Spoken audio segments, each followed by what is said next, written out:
Shalom a todos, me chamo Márcio Gomes e bem-vindos ao canal Sabedoria da Torá. Esse canal, primeiramente, tem por objetivo, ele foi criado em solidariedade aos soldados de Israel que estão combatendo o terrorismo na Terra Santa, né, para criar méritos espirituais para eles, e também em solidariedade aos judeus e israelenses que estão sofrendo, morrendo na mão desses terroristas, e também para os palestinos inocentes, que tem muitos palestinos ali na Terra Santa, naquela região, que não concordam com a atitude do Hamas e por todo esse terrorismo que eles praticam, tá? Então, nós vamos ensinar aqui um midrash muito famoso dentro da cultura judaica, dentro dos nossos estudos, o En Yaakov. O que seria esse En Yaakov? É uma coleção de vários volumes de história, parábolas e exegeses. O que é uma exegese? A grosso modo seria comentário ou dissertação que tem por objetivo esclarecer ou interpretar minuciosamente um texto ou uma palavra. Tá? Isso é o significado de exegese. Continuando aqui. São seleções de toda a extensão do Talmud. Tá? Então será assim. É um estudo longo, tá? Para quem não conhece nada da cultura judaica, do pensamento, né, que está dentro do Talmud, vou abrir um parênteses aqui. O que é o Talmud? O Talmud é toda a explicação das leis, costumes que foram dadas ao nosso povo no Monte Sinai, dado que Deus deu para Moisés. E aqui estão todos os comentários, debates, o que tem que ser feito ou não, como que era no tempo antigo, quando tinha o templo ainda, depois, quando nós judeus passamos por a Galut, que significa o exílio, todos os comportamentos até os dias de hoje. Então, o Talmud, o que nós temos hoje, temos dois tratados. Temos o babilônico e o de Jerusalém, né? Ele foi fechado, mas fechado entre aspas, porque ainda hoje temos comentários, porque o mundo ele vai sofrer mudanças, então o povo judeu ele tem que saber como se comportar de acordo com essas mudanças que estão tendo no mundo, tá? Então seria isso aí. Então separei por partes, são estudos diários, tá? E hoje nós vamos abordar o que seria o Shema, a reza principal, como que se reza ela, assim, em alguma situação, se a pessoa não está em casa, está na rua, e alguns perigos. É longo essa parte. E também será determinado assim, vão discutir o horário que se inicia, até que horas que pode rezar o Shema, tá? E eu dividi em partes aqui, tá? Então, o estudo de hoje vai ser esse aqui. Então, começando. Vai começar pelo Tratado de Brahot, que é o mesmo tratado, vai seguir a temática do Talmud. Então, são vários tratados, vários assuntos. Então, vai seguir essa temática. O que significa Brahot? Brahot são as bênçãos. Então, o tratado vai começar pelas bênçãos. Começando aqui. Aí faz a pergunta, o Talmud. A partir de que horas podemos ler o Shema da noite? O que é o Shema? Vou explicar o que é o Shema. Shema, o nome da reza seria Shema Israel. Significa, ouve, ó Israel. São as duas primeiras palavras de uma seção da Torá que é a peça central do serviço de oração da manhã e da noite, encapsulando a essência monoteísta do judaísmo. Seria, ouve, ó Israel, o Senhor é nosso Deus, o Senhor é um. Na sua totalidade, o Shema consiste em 3 parágrafos, para quem quiser depois dar uma olhada, em Devarim, né, Deuteronômio, capítulo 6, do versículo 4 até o 9, depois continua em Devarim, capítulo 11, do 13 ao 21, e depois em Números, capítulo 15, 37 ao 41. Tá? Então, esse é o Shema, a estrutura dele. Tá bom, continuando aqui. Aí responde, desde o momento em que os sacerdotes entram para comer seu trumá, até o final da primeira vigília. Trumá seria os alimentos consagrados do templo. tá? Então recebe esse nome. Tá, aí disse Rabi Eliezer, um dos sábios do Talmud aqui que está nesse debate. Então são vários que fazem debate aqui. Mas os outros sábios dizem até a meia-noite. E Rabban Gamaliel diz até o aparecimento da estrela da manhã. Aí ele responde: aconteceu que os filhos de Rabban Gamaliel vieram muito tarde da noite, deu um banquete e disseram a Rabban Gamaliel que ainda não tinham lido Shema. Então ele lhes disse: se a estrela da manhã ainda não apareceu, que é o sol, vocês devem lê-la. Aí a Gemara é o nome técnico do Talmud, tá? A Gemara responde aqui, pergunta, né? Vejamos. Quando é que os sacerdotes entram para comer o trumá? Fazendo uma pergunta. Não é quando as estrelas aparecem? Então, quando as estrelas aparecem, que começa seria quando começa o dia no judaísmo, tá? E na Bíblia também fala que é isso, tá? Então o costume era esse. Não, continua sendo, tá? Essa virada da meia-noite, da 11h59 para meia-noite, isso aí é um costume, né, civil hoje, mas pro judaísmo não, tá? E como é que sabemos disso? Quando Deus ele foi no Éden, foi visitar Adão, né? Então lá vê que tá falando assim na virada, né, do dia final, então ele começa um outro dia. Continua aqui. Deixa então a Mishnah dizer. O que é a Mishnah? Vou dar outra paradinha aqui. No princípio, essa tradição, então chama de a tradição oral, toda a explicação que Moisés recebeu de Deus no Monte Sinai, a respeito das leis, tudo, então era transmitido oralmente. Porém, depois que teve os exílios, perseguição de Roma, tudo, então começou a ter muito assassinato de judeus. Então, os sábios da época, temendo que poderia acabar com o povo judeu e os ensinamentos serem perdidos, contra a vontade, colocaram no papel, escrito. Então, primeiro veio a Mishnah, né, que são a formulação das leis, alguns debates simples. Só que depois, com o tempo, viu que era necessário comentários em cima, porque foi mudando, como eu havia dito no começo do vídeo, foi mudando a sociedade que eles estavam e as mudanças, né? Eles viram que que precisaria mais elucidações. Então, aí veio o Talmud, a Gemara, que seria o quê? Comentários em cima da Mishnah. Então, é muito mais profundo e muito mais detalhado, tá? Então, continuando. Desde o momento em que as estrelas aparecem. Ao usar essa expressão, ele nos deixa ouvir algo a propósito, a saber que com o aparecimento, continuando aqui, das estrelas, os sacerdotes podem comer seu trumá, porque a oferta de perdão, abre um parênteses, que será trazida amanhã, no outro dia, né? Não é um obstáculo, como fomos ensinados. E quando o sol se pôr, ele estará limpo.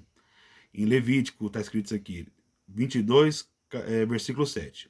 Isto é, a espera pelo pôr do sol o impede de comer o trumá.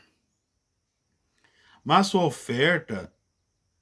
não sua oferta de perdão, tá? Porque, assim, para um não encavalar em cima do outro, tá? O horário. Então tinha que ter o horário certo. Rabi Yosef diz: o crepúsculo dura tanto quanto um piscar de olhos. Ele vem e aqui ele vai, e é impossível determinar sua hora exata. Então, assim, está discutindo como é que fala? Crepúsculo, desculpa. Esse intervalo. Então, assim, estão querendo determinar até onde termina a noite e onde começa o dia. Então, nesse intervalo, para não. Então, estão determinando aqui até que momento exato. Tá? Aí responde. Até o final da primeira vigília, disse Rabi Eliezer. E continua. Vejamos. Com quem Rabi Eliezer concorda? Se ele sustenta que a noite está dividida em 3 vigílias, então diga até o final da 4ª hora. Se ele afirma que a noite está dividida em 4 vigílias, então diga até o final da 3ª hora.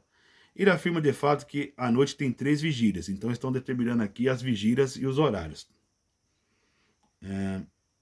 Mas pretende nos informar que, assim como existem vigílias no céu, também existem vigílias aqui na terra.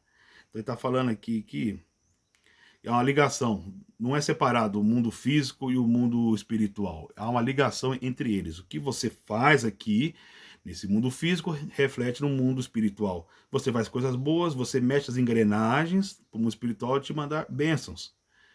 E o contrário também ocorre. Fizemos aqui, se fizermos, né, transgressões, né, virá punição também, lá de cima. Continuando. Como somos ensinados que Rabelezer diz, 3 vigílias tem a noite, e no início de cada vigília, o santo, louvado seja ele, senta e ruge como um leão, como é dito em Jeremias 25:30. O que está escrito aqui? O Senhor rugirá do alto do céu e de sua santa habitação. Ele emitirá sua voz. Em verdade, ele rugirá sobre sua habitação, e as divisões da noite são reconhecidas por estes sinais. Tá? Então, está querendo determinar algum sinal aqui terrestre para corroborar com o que está escrito aqui, né? Foi dito em Jeremias. Na primeira vigília, o jumento zurra. Na segunda, o cachorro late. Na terceira, o bebê mama no seio da mãe e a esposa conversa com o marido. Então, é o cotidiano, naquele tempo que não tinha internet, as pessoas não precisavam de fazer turnos noturnos, era mais pacata a vida, então era corriqueiro esses sinais. Tá? Continuando, como Rabi Eliezer chega a essas conclusões? Ele aplica os sinais no início ou no final de cada vigília?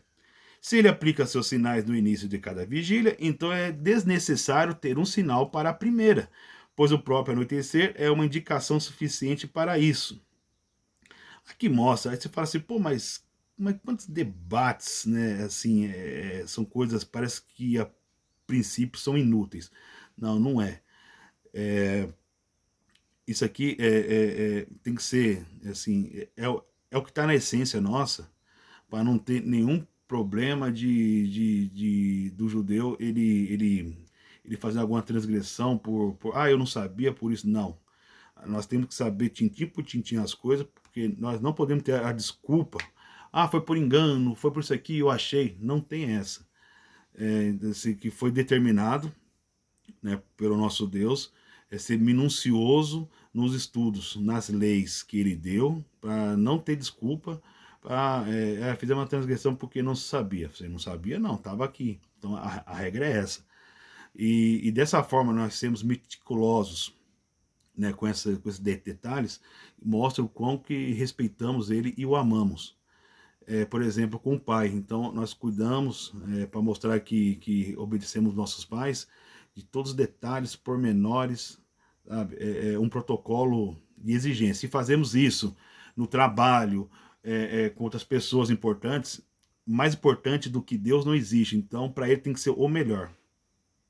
Tudo bem? Então, tá, continuando.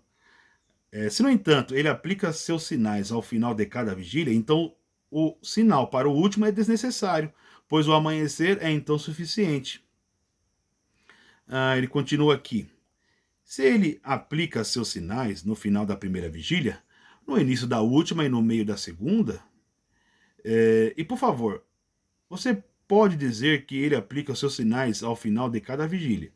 Em resposta à sua pergunta sobre a necessidade de um sinal para o último, eu digo: é necessário para um homem que dorme num lugar escuro e não sabe a hora de ler o Shema. Assim ele ouve a esposa conversando com o marido e o bebê amamentando no seio da mãe. Ele pode começar a ler o Shema. Tá? Então, assim, que está querendo dizer o quê? Se a pessoa estiver em lugar escuro, não consegue ver a luz do sol, essas coisas, assim, tem sinais, então esses aqui são sinais sonoros para ele. Tá? Tá dando uma dica. Então, não tem como a pessoa falar que errou. Então, tá dando as dicas. Então, se você não tiver isso, observa isso. como um lembrete. Rabi Yitzhak bin Shamuel, em nome de Rabi, disse: 3 vigílias tem a noite, e no início de cada vigília, o santo louvado seja ele. Senta-se, ruge como um leão e diz: ai das crianças que por causa de seus pecados, né, das pessoas, né, os adultos, eu destruí meu edifício e queimei meu templo, exilei meus filhos entre os pagãos. Por causa do pecado, né? Somos ensinados que Rabi Yosef diz: era uma vez, está contando aqui, isso aqui é bem interessante, essa história aqui, essa Haggadah. Cadê? Perdi. Achei. Era uma vez eu andando por uma estrada, entrei numa das ruínas de Jerusalém para rezar. Depois que terminei, ele me disse: Shalom, que significa que a paz esteja contigo. Meu professor, né, parece o professor dele aqui. Ao que respondi: Shalom, meu professor e meu guia. Aí o professor fala: meu filho, disse ele, por que você entrou nesta ruína? A pergunta. Para rezar, respondi. Você poderia ter rezado na estrada, disse ele. Eu estava com medo de ser interrompido por viajantes, respondeu o aluno. O professor responde: você deveria então ter feito uma breve oração. Então, assim, o ideal, né, que o judeu ele reze de uma forma mais concentrada, né? Põe o talit, tefilim, né, os seus acessórios.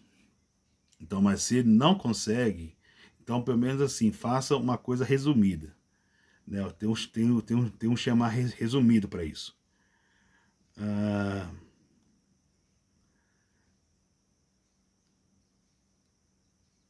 Deixa eu achar aqui. Achei. Dessa conversa conclui 3 coisas. Primeiro, não é seguro entrar em uma ruína. Segundo, não é permitido orar na estrada. Não, desculpa, é permitido orar na estrada. E terceiro, um homem na estrada, não tendo lugar para orar, tem o privilégio de fazer uma breve oração. Continuando, ele então me disse: que voz ouviu nessa ruína? O professor perguntando. Eu ouvi, respondi, um bat-kol, que significa uma voz celestial. Eu ouvi uma bat-kol que arrulha como uma pomba, dizendo: ai das crianças, que por causa de seus pecados eu destruí meu edifício, queimei meu templo e exilei meus filhos entre eles, os pagãos. O professor fala aqui: meu filho, disse ele novamente, eu juro pela sua vida e pela vida de sua cabeça que isso ocorre não apenas naquele momento específico, mas 3 vezes ao dia. Além disso, toda vez que os israelitas entram nas sinagogas ou em locais de aprendizagem e responde que seu grande nome seja louvado, o santo louvado seja ele, acena com a cabeça e diz: feliz é o rei, assim louvado em sua própria casa, mas de que adianta um pai que exilou os seus filhos entre os pagãos? Então, a todo momento, está falando aqui que nesses 3 momentos, Deus ele lembra desse ocorrido. Ele continua: ai dos filhos que foram exilados da mesa do pai. Então, Deus ele lamenta o exílio. Nossos rabinos ensinaram: por 3 razões nenhuma pessoa entrará numa ruína. Aí está falando aqui vamos explicar o porquê dessa preocupação de entrar em uma ruína. Ruína é uma casa abandonada, um prédio abandonado. Tá? Primeira, por suspeita, né, intenção imoral. Porque a ruína pode desabar e por causa de demônios morando nas ruínas. Então seria o quê? Pode ter aqui por suspeita de intenção imoral, prostituição ali dentro. Tá? Então não é um lugar adequado para uma pessoa santificada entrar, né? Ou que ela pode desabar.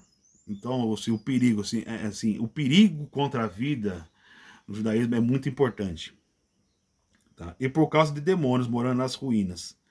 Então, lugares afastados assim, os demônios ficam lá reclusos ali.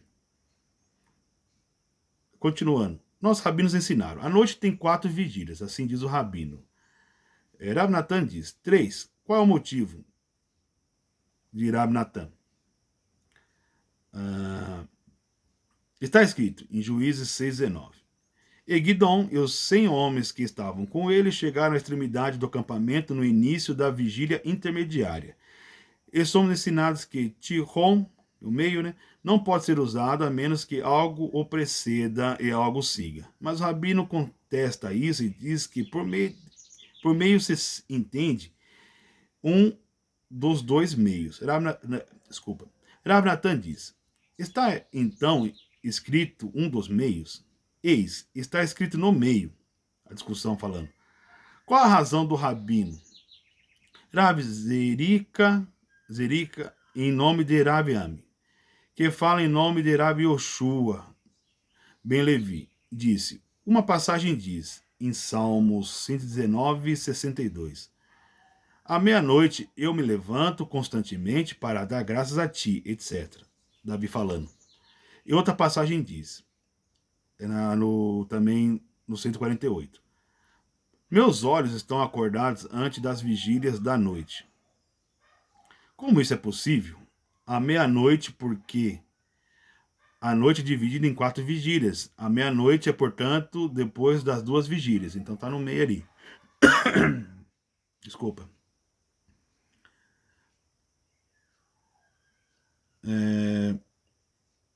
Achei. Mas Rav Natan explica isso pela declaração de Rav Yoshua. Como somos ensinados que Rav Yoshua diz? É costume dos reis acordar na 3ª hora do dia. Isto é, 6 horas da noite e 2 horas do dia juntas fazem 2 vigílias noturnas de 4 horas cada. Isso aqui seria mais ou menos por volta das 9 da manhã, tá? Rav Ashi disse, um relógio e meio também são chamados de relógios. São horas aqui, né?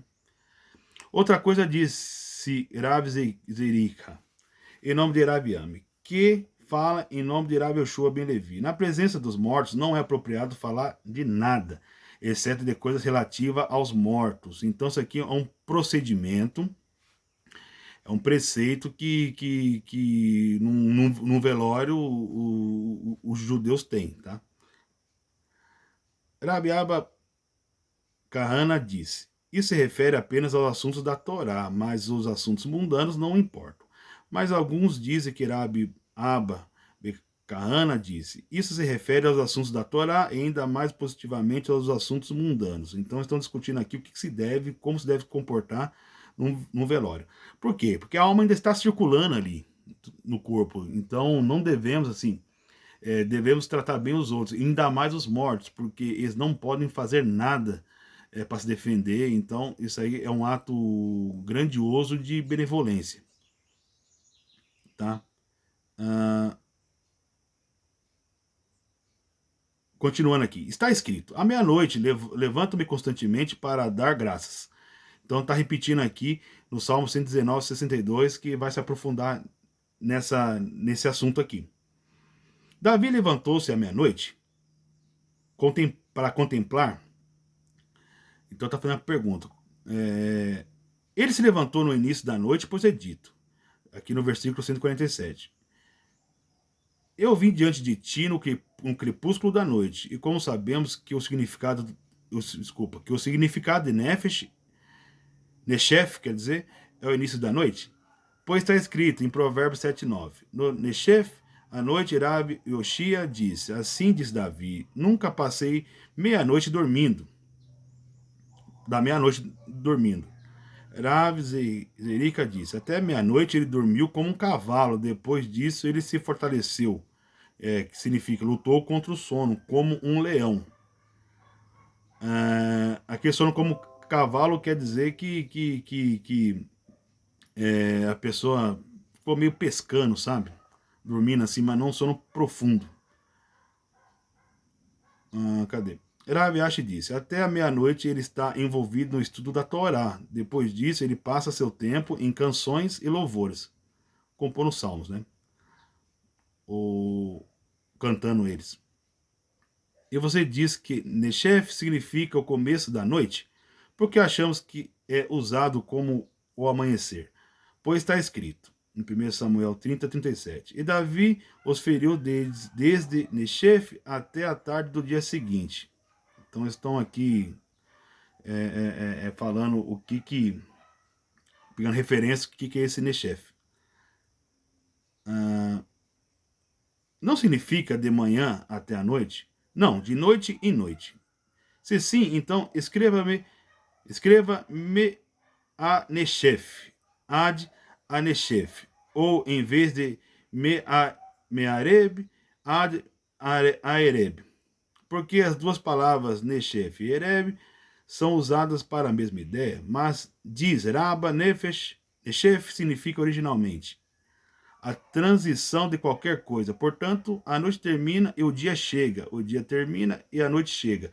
Então, o que está falando aqui? Estão analisando a parte gramatical para saber se é isso ou se é aquilo. Tá? É importante o judeu estudar isso aqui, saber direitinho o que está escrito ali. Significa isso ou significa aquilo? Aí pergunta, mas como Davi sabia a hora exata à meia-noite? Né? Se Moisés, nosso mestre, não sabia disso, pois está escrito, assim disse o Senhor por volta da meia-noite, né, etc. Tá? Então estão discutindo aqui, mas como é que ele sabia que era a hora exata, sendo que, poxa, o relógio poderia dar problema, e naquele tempo não tinha essa pontualidade as coisas, né? Relógio certinho, internet para saber se é aquela hora certa, né? Continua, deveríamos dizer que isso foi dito a ele pelo santo, louvado seja ele. Existe alguma possibilidade de Deus estar em dúvida? Devemos, portanto, explicar que Moisés foi informado à meia-noite, como realmente aconteceu. Né? A ordem lá de partir do Egito. Mas Moisés, sob o seu próprio reconhecimento, disse cerca de meia-noite. Consequentemente, inferimos que Moisés estava em dúvida. E como Davi sabia disso, Davi tinha uma placa que indicava exata a meia-noite para ele. Para Rabi Hana Bisná disse em nome de Rabi Shimeon, o piedoso, que antes de começar isso aqui, então assim, peraí, tinha alguma coisa lá nos aposentos de Davi que informava ele que era meia-noite em ponto, certinho. Aí vão aqui detalhar o que era esse barato aqui. O que era? Uma harpa estava pendurada sobre a cama de Davi. E assim que chegou a meia-noite, um vento norte soprou nas cordas da harpa e a fez tocar. Então Davi levantou-se e estudou a Torá até o amanhecer. Olha você ver como é que Davi era um homem diferenciado. Como a Shekhinah, a presença divina, pairava sobre ele. Então, para informar a hora certa, o vento vinha pela janela, batia nas cordas da sua lira e fazia aquele som, e ele acordava, sabia que era a hora. Ao amanhecer, os sábios de Israel visitaram Davi e lhe disseram: Nosso Senhor, ó Rei Israel, o teu povo precisa de sustento. Vão e sustentem-se lidando um com os outros, respondeu Davi. Vão se ajudar. Né? Mas disseram eles: um punhado não satisfaz o leão, nem pode uma cova ser preenchida com a sua própria terra. Ou seja, uma comunidade não pode viver com seus próprios recursos. Estão rebatendo Davi, né? Ao que Davi lhes disse: Ide e estendei as mãos como um bando de guerreiros. Imediatamente eles se aconselharam com. Cadê aqui? Eu perdi aqui. Com Aquitofel, e seguiram o conselho do Sinédrio e perguntaram a Urim e Tumim. O Sinédrio é o Sanedrim, né? Bom, acho que todo mundo sabe, onde julga as leis. Rabi Yosef disse, e depois que Ahitofel veio, Joiada, o filho de Benaiahu, e Biatar, o capitão do exército do rei, era Joabe, ou seja, Ahitofel. É o conselheiro, como é dito, em 2 Samuel 16:23. E o conselho de Aquitofel, que ele aconselhou naqueles dias, foi como se um homem tivesse pedido conselho da palavra de Deus. Joiada, filho de Benaial, refere-se ao Sinédrio. Ebiatar refere-se ao Urim e Tumim, como diz a passagem. A passagem aqui do livro aqui. E Benaiah, o filho de Jeoiada, estava sobre Quereite e Peleite. Mas por que o Sinédrio é chamado de Careite? Porque, responderam, porque eles cortaram suas palavras com clareza. E Peleite, está perguntando aqui. Porque os seus atos foram maravilhosos, né? Está falando significados aqui. E porque o nome Urim foi dado às pedras? Porque iluminaram suas palavras. Tumim, porque eles terminaram suas palavras. E depois disso, eles recorreram a Joabe, o capitão do rei. Rabi Beaba disse, Rabi Itzhak Ada disse, que passagem bíblica se relaciona com isso? Que a harpa estava pendurada sobre a cama de Davi? Então, vamos parar por aqui o ensino, tá? Senão vai ficar muito extenso. Então, na próxima aula vai explicar aqui que passagem bíblica está falando aqui, né? De onde é que eles tiraram isso? Que a harpa de Davi estava pendurada sobre a cama dele, tá bom? Então ficamos por aqui com o estudo de hoje. Não se esqueça que é um estudo longo, tá? E vai abordar vários aspectos, segredos que estão dentro da Bíblia que não está explicitamente revelado. E outros costumes também, tá? Então, se você gostou, deixe seu like, seu joinha, compartilhe o canal, tá? Para que mais pessoas fiquem mais a par, recebam mais ensinamentos. Então, shalom e até a próxima.